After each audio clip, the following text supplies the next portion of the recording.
Ashley Victoria Robinson, and this is Grayman, my trusty friend, who I still don't think will have anything to say this week, even though Jason Inman is out of town. But we are here to give you a review and Easter eggs of Game of Thrones Season 6, Episode 4, The Book of Strangers. What a weird book is that?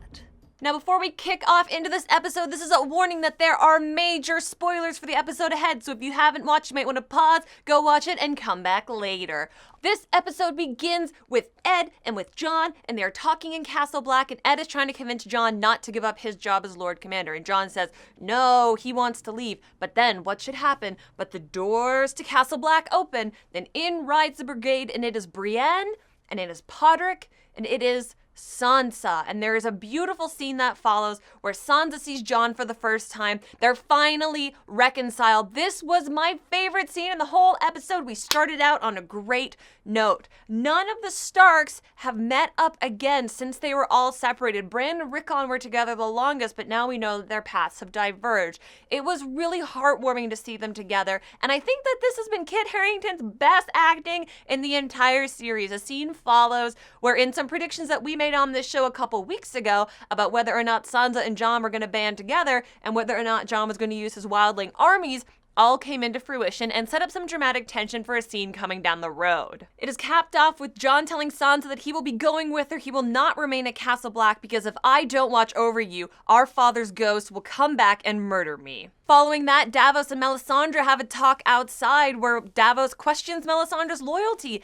asking whether or not she had ever actually believed in Stannis. Brienne, of course, joins into the fray, claiming that she had executed Stannis. Now, if you don't know, Jason is a really big Stannis fan, and we had talked in the past about whether or not we thought that Brienne actually killed him, because as we know on Game of Thrones, if you don't see it happening, it doesn't necessarily mean that it happened. I still don't know if Brienne is someone that we can trust, because previously we saw that she just swung the sword and it all went black. I am waiting for some more hard evidence about whether or not Stannis is actually dead. I kind of hope he's not, but that would lead way for maybe a character like Gendry to step up and own the Baratheon name, since there are no other biological Baratheons left in the world. A really interesting quandary that we have left before us. I'm also not too sure if I want to see Melisandre as Jon's Hand of the King, even though Jon is going to be Sansa's Hand of the King, but I would like Davos to go with them, so I think that's a fascinating development. Then we skip all the way to a place we haven't seen for quite some time. We go to the Eyrie in the Vale, and who do we see there but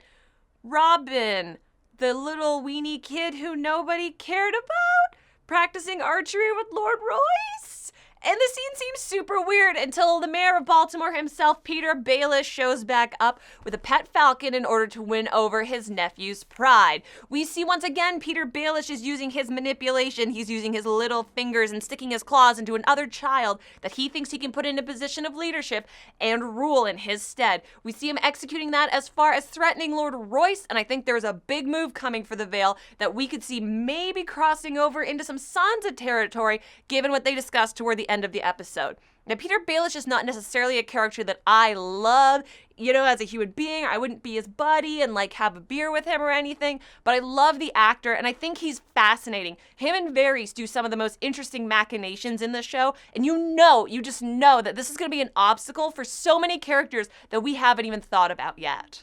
And fun fact, this scene is capped off with Peter Baelish saying, it is time for us to join the fray. Now, joining the fray, of course, could mean jumping into the battles that are coming, but if you remember, Walder Frey, House Frey, are the ones who took down the Starks. He killed Robb and Catelyn and Robb's wife, so maybe that's what he means by fray and not just the battles that are going on for Westeros. Then, of course, we must cut back to Meereen, where the Council of Tyrion is debating the merits of allying themselves with the masters of the city. The former slaves, of course, aren't very big on that. The citizens of Meereen don't like that, but Tyrion thinks that diplomacy is the thing that is going to win the day. We all know that Tyrion and Varys are going to wind up inevitably ruling somewhere across the sea before potentially coming back to Westeros. Although for me, this was very much a placeholder scene for what's coming later on for them in this season. I didn't really love it. I think it really slowed down the episode. Moving from there, we jump to see Jorah and Daario, who are on their way to rescue Daenerys from 100,000 Dothraki, and then they sneak into the city at night and they kind of get halfway there, and then Daenerys has another Khaleesi who she tells to trust her, and it's just a mess what these guys are doing. It drives towards a really interesting scene that we're going to talk about in a couple minutes, but I just think this transition from step 1 to step 2 was really messy and kind of unnecessary.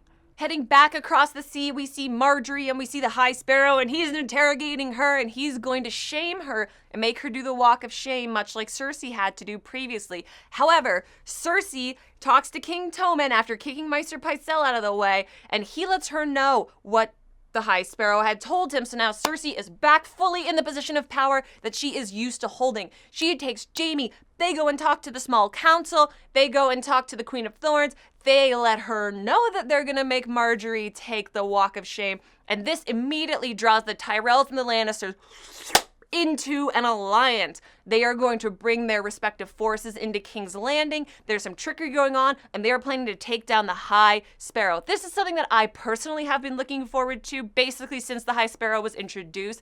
I think he's super annoying. Nobody likes the cult of Puritans. You know it was never going to last in a world like Westeros. Let's take them down.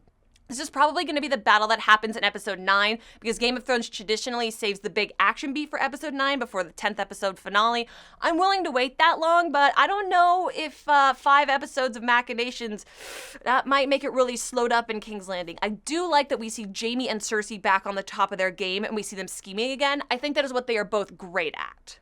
Now let's talk about my second favorite scene in the whole episode. We get Theon, my baby Theon Greyjoy that only I love and nobody else loves. We get him returning to Pike. He made super great time getting there because he only just left the North in the previous episode. He gets a really, really emotional reunion with his sister Yara, who I don't think they've seen each other since season 3, and she's quite aggressive toward him, and she just keeps asking him, what do you want? What do you want? What do you want? You're not going to take the Iron Isles. And Theon tells her that he knows that, and he wants her, that she should be the one to sit on the throne of the Iron Isles, and that he wants to help her.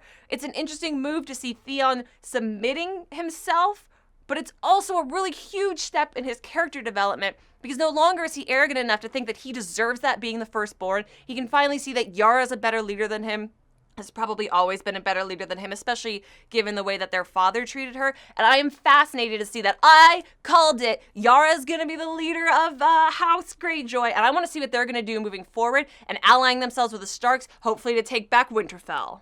Speaking of Winterfell, of course, we have to go back there and check in with Ramsay, who in the last episode came upon Osha and Rickon. Unfortunately, we don't get any Rickon goodness in this episode. We just get a really nasty scene where Osha and Ramsay talk and then do it, and then he stabs her in the neck and she dies. This is basically his impetus to send a letter to Castle Black and tell Jon Snow that, hey, I know what you're up to. I'm the true king of the North. Send me back my wife and I can do horrible things to her, and I'm going to do horrible things to your brother, and then I'm going to do horrible things to you because I'm the king of the North. This is the beat that Jon Snow needed. If he was Coulson, this was his push to get him to attack Winterfell, basically to take it back his familial home and do what Sansa asked him to do in the first part of this episode. I think this is going to be the start of a journey south from the Wall, and I am very much looking forward to it. In a similar action beat, we end off in the Vias Dothrak, and we see Dany has been brought before the Council of Calls. They are saying all the horrible things that they want to do to her. She is standing up to them, and she's saying that, no, I'ma lead the Dothraki, not any of you here. And for me, this was kind of a typical Dany posturing and not really doing anything, which is kind of her shtick since the first season. However, this turned out to be one of my favorite Daenerys scenes since the first season because she actually does what she says she's gonna do. Holy crap. Turns out when you do something, the show can actually be interesting. She throws out all the fire. She burns all the calls to the ground. She emerges nude. Again, I guess in a callback to the first season, kind of unburnt Mother of Dragons thing, but mostly it's HBO and we like boobies.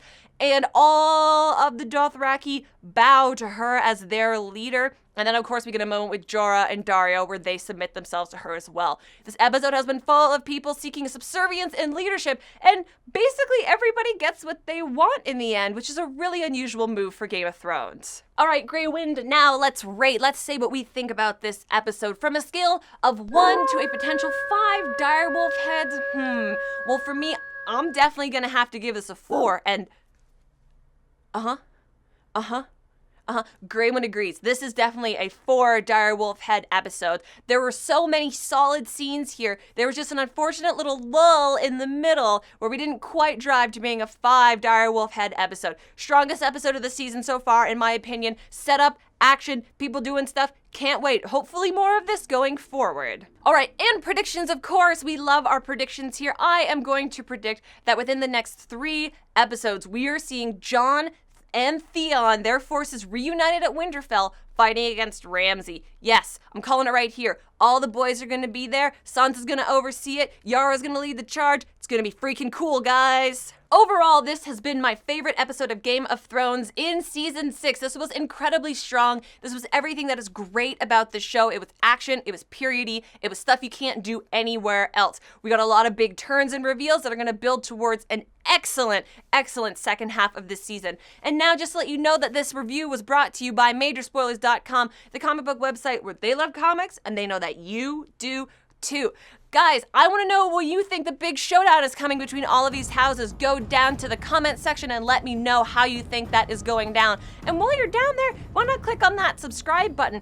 Oh, and you could donate to patreon.com/Jawin, Jawin, to keep all of our direwolves in beautiful fur coats. Anything that you can throw our way helps, and helps keep our direwolves clean and happy. Thank you so much for watching, everybody. I have been Ashley Victoria Robinson, and beware, because winter is coming.